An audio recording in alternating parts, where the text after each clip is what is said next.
Religion, The Real Matrix, the book based on African spirituality and mythology from ancient Kemet or Egypt. Written by author Heru Ifangbemi, the book shows that all Western religions, Judaism, Christianity, and Islam, plagiarize from African spiritual systems to come up with their religions. Buy the book on Amazon. Link is in the description box. Let's go. Promote your brand here at Viral Hip Hop News. Hit me, Sam Ant, at dlsmediainc1@gmail.com. dlsmediainc1@gmail.com. Let's go. What up, y'all? It's your man Sam Ant here at Viral Hip Hop News. Go ahead and hit that like button. Smash that notification bell. And if you're not subscribed to Viral Hip Hop News, ladies and gentlemen, what are you waiting for? Subscribe right now to the brand. Appreciate each and every one of y'all. And let's get to work. All right. Rest in peace to the late, great Harry Belafonte, who passed away a couple of days ago at the age of 96. When you talk about a full circle life, we talk about living life to its fullest, actor, singer, activist, lived to see a whole lot. 96 years is a very long time, and I think all of us would be lucky to hit 96 years old and would be content if we passed away at 96, because that's a long time, especially out here in the day and age we live in. There's so many things that could take us out. Life is so very fragile. So to see the world for 96 years is an absolute blessing. Honors, praise goes out to you. Condolences to your family, even though I'm sure they're at peace right now. Like I said, we all have to go out, and if you go out at 96 years on this earth, you put in that much work on this earth, then you deserve to be celebrated. And I know there'll be tears, but like I said, there's more celebration than tears. That being said, obviously when some of our legends pass away, we take a look. You see the late great Paul Mooney there, legendary comedian, comedic writer. This made me start thinking. I was looking up old clips of Harry Belafonte speaking, and a clip came up of him speaking with Paul Mooney, as you see here, and Miss Diane Carroll, and another guest. I apologize, I don't know that brother's name offhand, but they were speaking about hip-hop and the current state of hip-hop. Now, this video was recorded, I'd say at least 10, 15 years ago. Paul Mooney's looking good. Obviously, Harry Belafonte's looking good. Both of them brothers are no longer with us, so it wasn't within the last few years. I think we lost Paul Mooney about 3 years ago, 3 years ago now. So I'm going to say about 10, 15 years this video is, and it's prophesizing a lot of what we see in hip-hop today, the destruction of hip-hop, the negative culture, the negative stigmatism that come with hip-hop now. This just didn't happen 15 years ago, or this just didn't happen yesterday. This has been something that's been culminating and happening for a very long time. The plan and the fix was in motion for a very long time. And as these OGs, as these men start to see the writing on the wall, they start asking themselves why and where the root of all the evil came from within hip-hop, and why it was so deeply rooted and so strategically planned and systematically put out for it to be destructive for our community. So I'm going to play the clip. It's a very powerful clip of OGs just talking, like I said, prophesizing, as you will, almost to the T on what's going to happen or what's currently happening in hip-hop and within the culture period today. I'm talking about hip-hop, I'm talking about social media, I'm talking about podcasting. Whatever you think of and how our culture and our content is distributed, they're highlighting it here on this clip, man. So very, very powerful. This is why we should listen to our OGs, listen to our elders, because they speak a lot of truth to wisdom, truth to power, I should say. And although we sometimes ignore them because we're so busy doing our own thing or so fixated on our own motives and lives, that we don't understand that they're really dropping gems out here. So I'm going to play the clip of what Harry Belafonte, Paul Mooney, and Ms. Diane Carroll spoke about. Leave a comment in the comment section. Let me know what you think of this very powerful conversation. Appreciate each and every one of y'all. Sam Ant, CEO of the brand Viral Hip Hop News. Enjoy the content. Rest in peace to the late, great Harry Belafonte, as well as Paul Mooney. All right, let's get to work.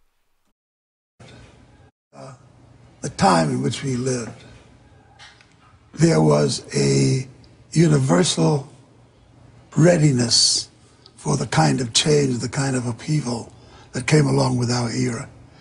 We weren't just defined by those leading men and those really remarkable looking women that graced the screen. we were also connected to a lot of things that were going on socially in our day. Africa was in great turmoil. Nobody wanted to return back to the colonial formula after having fought in the Second World War, which many of us did because we were told that that war was for democracy, that war was to end white supremacy, it was to end all of those inequities. And at the end of that war, we came back with expectations. I came back with expectations. Sidney came back with expectations. James Earl Jones came. So when the doors that we knocked at gave the slightest indication that they were ready to open, we marched in and brought those expectations with us. As a black entertainer, at some point, there's some level of minstrelsy, and it's either the tap dancing or the black monster figure. You have to do one of those two things. And somewhere in between. Well, didn't Hattie McDaniel say she would rather play a maid than be one? Didn't she say that? Right, but where are the courageous people that said, I will not do those stereotypes, I will not play those? Where are they? Let me ask you a question that sees comparatives. Would you say that aspect of the hip-hop culture, which now puts black men out with chains around their neck, defiling black women and going to a debased place for cultural expression, has any comparison with those who made the choice to play the buffoons of that era before? Do you find that there is another... Great question. Do you find that there's another I knew I loved you for it. Great question. Yeah, absolutely. There is something, what I talked about, the minstrelsy and wanting to play that black buck, you know, figure, that nigger, ignorant, like we are reveling in that, absolutely. Well, don't you find that as offensive?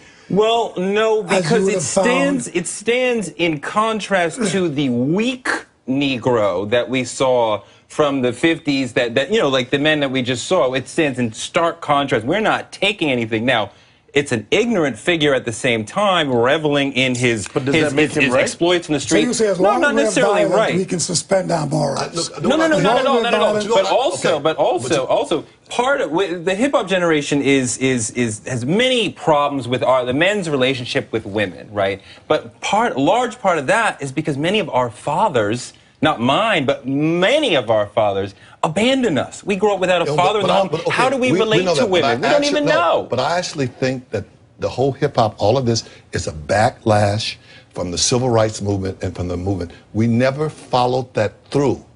We were supposed to be free, and this dream never came true. And I think the kids are defying, they're angry about it. That we didn't make it the way it should be. There is that. We marched, we got hosed, we got bit by dogs, and where are we? I just think that I think those slick white people up in the boardroom iced us again. Yeah, I can believe that too. And put something on the table that was so seductive and so hard to resist. Look, when I hung out up in the South Bronx with Africa Bambaataa and Melly Mel and watched the dawning of the hip-hop culture, it brought to me a profound sense of a wonderful thing that was in our future.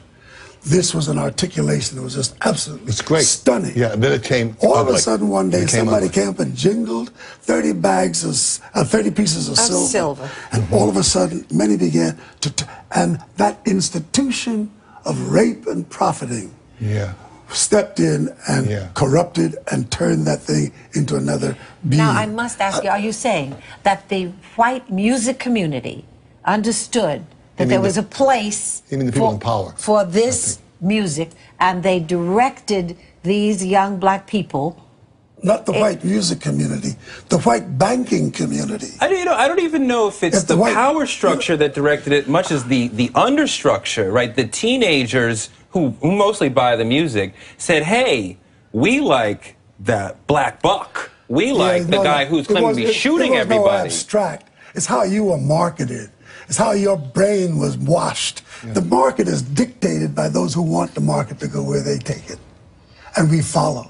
And it's always been that way. White people, black people, we go to war. We are in Iraq because it's marketed that way. And we are struggling with our souls to try to find an answer for something that is absolutely immoral, and we don't know how to grapple with it because we have bought into that.